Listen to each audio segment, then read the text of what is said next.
আসসালামু আলাইকুম ভিউয়ার্স, আমাদের শখের ছাদ বাগান চ্যানেলে আপনাদেরকে স্বাগতম জানাচ্ছি। আশা করি সবাই ভালো আছেন। আজকে আপনাদের জন্য নতুন আরো একটি ভিডিও নিয়ে আসলাম ডাটা গাছের উপরে। এবং ডাটা গাছ কিন্তু আমাদের বাংলাদেশে খুবই জনপ্রিয় একটি সবজি। ডাটা গাছের সম্পর্কে আমরা কম বেশি সবাই জানি।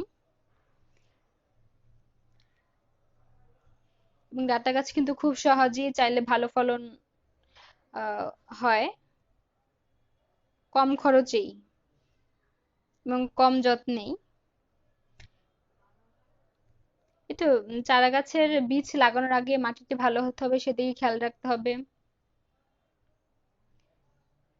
এবং বীজ লাগানোর আহ 1 সপ্তাহের মধ্যেই চারা গাছ উঠতে শুরু করে, মানে বড় হতে শুরু করে। আমরা বেশ অনেকগুলো লাগিয়েছিলাম এবং কিছুদিন আগে রান্না করে খেয়েছি। এবং এই গাছটি থেকে আমরা অনেক বীজ সংগ্রহ করেছি, সেগুলো আবার লাগাবো।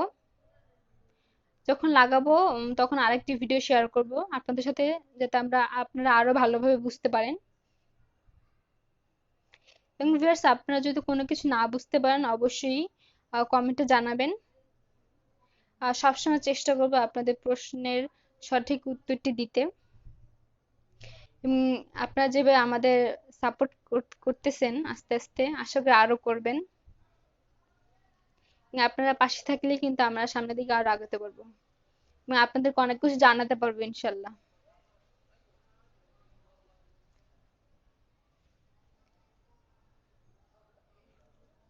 তো বেশ, দেখতেই পাচ্ছেন আমাদের ডাটা শাকের পাতাগুলো খুব ভালো হয়েছে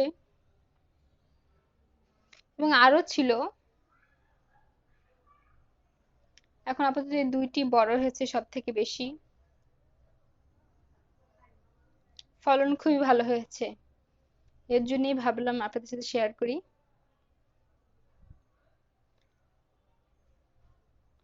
তো বেশ, আশা করি সম্পূর্ণ ভিডিওটি দেখবেন। এবং আমাদের চ্যানেলে আরো অন্যান্য অনেক ভিডিও আছে অনেক গাছের উপরে। আশা করি সেই ভিডিওগুলো থেকে ঘুরে আসবেন এবং সেই ভিডিওগুলো দেখে অনেক কিছু জানতে পারবেন। তো ভিউয়ার্স, ভিডিওটি ভালো লাগলে অবশ্যই লাইক কমেন্ট শেয়ার করবেন। এবং যারা এখনো সাবস্ক্রাইব করেননি প্লিজ সাবস্ক্রাইব করবেন এবং বেল আইকনটি অন করে দেবেন। আর হ্যাঁ, অবশ্যই লাইক দিয়ে দেবেন। আসসালামু আলাইকুম ভিউয়ার্স।